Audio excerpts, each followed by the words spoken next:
نعم in waxaa jiri jiray macallin annaga noo noqday mar oo hindi ahaa jaamaca islaamiya uu ka soo baxay weliba uu ka soo qaatay risaala magister kuliyadiisuna shareecay ahayd risaaladiisuna waxay ahayd culumul qur'aan ay ahayd marka khaliilur raxmaan sajaad baa la oran jiray marka nin wuxuu ahaa xoogaa tabliiqa iyo fikradan tabliiqa aad u ah oo marka macallin noogu ah hindiyay ahayd qiso marka noo sheegay waa xikaayaad badan oo qisas oo cajiib ah runtii wax badan dadka bay leeyihiin qisada sheegay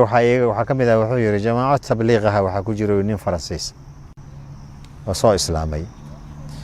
marka meel la wada joogay waa la wada sheekaysanayay sheeko iska caadi ah ninkan marka Faransiiska ahi meeshuu fadhiyay cabaar markuu fadhiyay buu su'aal soo tuuray wuxuu yiri muslimiinta tiin markaas soo islaamadiisa dhow islaamkan muddada intee la egar haysateen markaas si uu wuxuu yiri cafawiyana baa loo soo tuuray su'aashii waxa la yiri 14 qarni oo hinuu la dhaco yiri markaas wuxuu yiri ilaahay baan idinku dacweeyay 14 qarni baad ku jirtaan nicmadaas annaguna cadaabul kufri aan ku jirnay aabahay baa ku dhintay awowgay baa ku dhintay awowgiisa ku dhintay kulligoodna gaalay ku wada dhinteen buu yiri intaasna khayrkaas aad haysanaa lama aanan soo gaarsiinin ilaahay baan idinku dacweeyay xaqiiqatan dareenkaas hadda meeshan aan anaga degannahay on ku noolnahay dadka naguna nool on islaamka haysanin waa dad horta dabeecadoodu aad iyo aad isaga degan tahay oo qabowday xaqiiqatan intaan hadda meelahaas kala ku arkay dadka ugu degan weeyii wax hadda islaamka ka hor taaganna aanan u jeedin oo badan ilaa in loo sheego kaliya marka waxaa aad u wanaagsanaan lahayd in barnaamijkaas xil la iska saaro oo la kawino sheekh muuse tusaale yar baa jiray arrin yar hadda xasuusi hadalkaaga nin baa jiray waa qabiilkan balwiyaha waaye shaqaalu noo ahaa meel aan joogno ka shaqaynayay islaamkan ku walqaaliya waa aqbale waxaa iri meel baan kuu diraya kharashka anaa bixinaya macad oo Mombasa ku yaala oo muslimiin aljudud loogu talagalay yaan koos wuxuu soo qaatay 6 bilood ninkii uu soo laabtay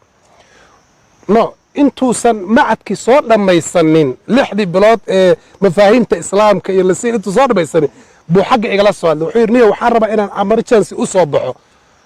maxaa kugu dhacay warniyo aniga ma dhamaysan karo yiri 6 bilood dadka ka soo tagay wax xaaladii ku jiraan bal ogahay buu yiri waxaan arkay dadkaas iyo dhibaatadii ku jiraan sheekh ninkii intuu soo maray halkan igu soo Mombasa ka soo laabtay oo macad ka dhigan halku soo maray familkoodii buu u tagay tuuladoodii wuxuu soo islaamiyay walaalkii ina adeerkii mid ay saaxiib yihiin ugu yaraan 7 qof buu ii tiriyay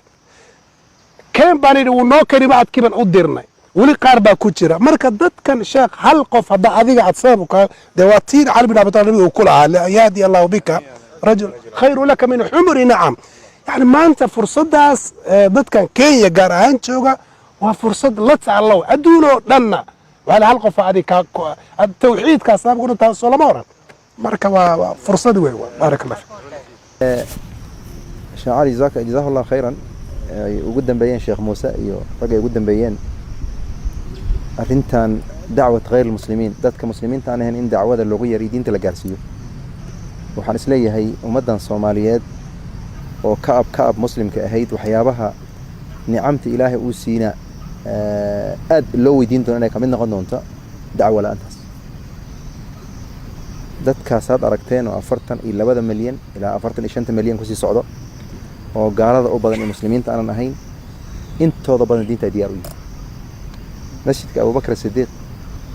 haddii maalin aan loola imaanin oo maalin labaad noola imaanin waxay u badan tahay maalin saddexaad noola yimaado oo islaam doona hadda bishan Ramadaan oo maanta taariikh 8 ah kowdeedi gabar xijaaban oo qurux badan oo la yaabaysa xafiiska inta albaabka soo garaacday gabarka la socota Soomaaliya dalaq way soo gashay gabar isaas oo yar meel asaday oo marka Soomaaliya ma aan laakiin waxa ka muuqda nuur iyo حجاب خير باكمو كدبنا waxay tiri waxaan u rabaa inaan islaamo ayadana soo doonatay iyada gabadha waxay ku tiri iwad kaali igay masjidka markaasaan ku iri cid ku qasabtay miyaa jirta waa maya ma cid ku qalqaalisay yaa jirta islaamnimada kugu qalqaalisay oo ku tiri islaamnimada soo gal maya tiri abadan dhaqankii dadka aan la noolaa oo muslimiinta oo soomaalida ahaa ayaan arkay iyo wanaagga u qabay وعلى هذا الأساس islaamnimada soo doontay runtii dadka iyagaa saa u socdaan haddii dacwo yar marka loo raaciyo marka waxaan kolley mas-uuliyad aad u weyn aan saaran ilahay waxaan ka baryaynaa subxaana watacaala inuu nawaafajiyo inaan gudanno aadna aan isugu boorrino shacaali usaamana runtii khayr laa siiyo amhilo fiican buu noo keenay waana wax ku dayasho mudan xaqiiqatan ficilka hadda uu muujiyey jazaahu allah khayran afan laba daqiiqo mawduucan waxaan u malaynaa si fiican buu ayaa noo taabtay arday ardaydaanada ka mid ah macad luqa carabiya ardaygu wuxuu u dhashay Ethiopia marka wuxuu iga sheekeeyey siduu ku soo islaamay hadda wuxuu jiraa 20 sano wuxuu yiri waxaan soo islaamay anoo 15 sano jiro marka wuxuu yiri waxaan ku islaamay runtii aad bay ii saameysay qisada uu ku islaamay wuxuu yiri waxaan dhageysanayay afka Axmaariga ama Xabashiga fahmaagu محاضرة دقيسنا يقول الشيخ جوجو إثيوبيا أو محاضرة أخنايا الشيخ مركو حكى الله يقول مسيح الدجال النبي عيسى مركو سود دونا أيو كشكينا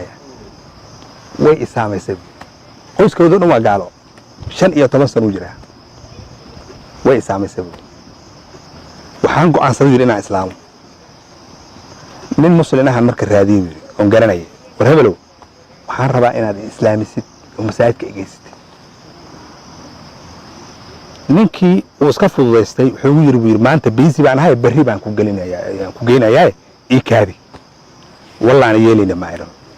maanta inaan galaan rabaa islaamka barri ma rabo maanta inaan galaan rabaa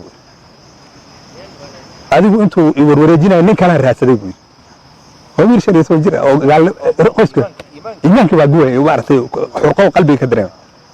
نين كلام راس ده ويري نين كيبان إسرعني ساتكو يجيوا إسلامي هذا نكوا إسلامي هشان سنة قرآن كو حفظي أنا معلنوا قرآن كو حفظي أنا قرآن ما حفظي معناها لكن ما الكلام معلن هو قرآن كو دمي أنت بدن واحد دي مركب مع اللغة العربية وقالي ما أنت أنا أسجل اللغة العربية كل شيء سنة وحود دمي هذا الثانوي وسيد ما ينا كلية الشرعية كلية العلوم الإسلامية مرهبين وبلعبه ما أرتي هل كان وحود بتاع سكول كان يدكتها ما أرتي هامي مصطفى اللي هذا ومعروف وأنا شن سنة جدود عربي سوء والله دين تسوء استيعاب مركز لا أعرف بويجا ساميسي قصديسة كو أديكم مركز كلمات عاد أورانا يسوء إلهي درتي عاد أتراه يوما ما بقول سنة كدب على إنه إلهي أنقفكوا هنوميه وحقاد مركز يسوء وريجته مرة والبقون صح حسوسته نينكاس شيخ فهم حارجة محاضرة يكون أقنعي بس احتجال كشي كيني مصطفى إنه كو إسلامي مؤجو مصطفى شيخ الإثيوبي جوا نكان نيروبي جوا محاضرة أمبان دقيستوي مصطفى ما أنت يتو وحوي وانين وكيف كريا معرتي إنه كلية شرعية أنتو ضمنيه وادات كان برج قليل هذا قبائل كان برج قليل هذا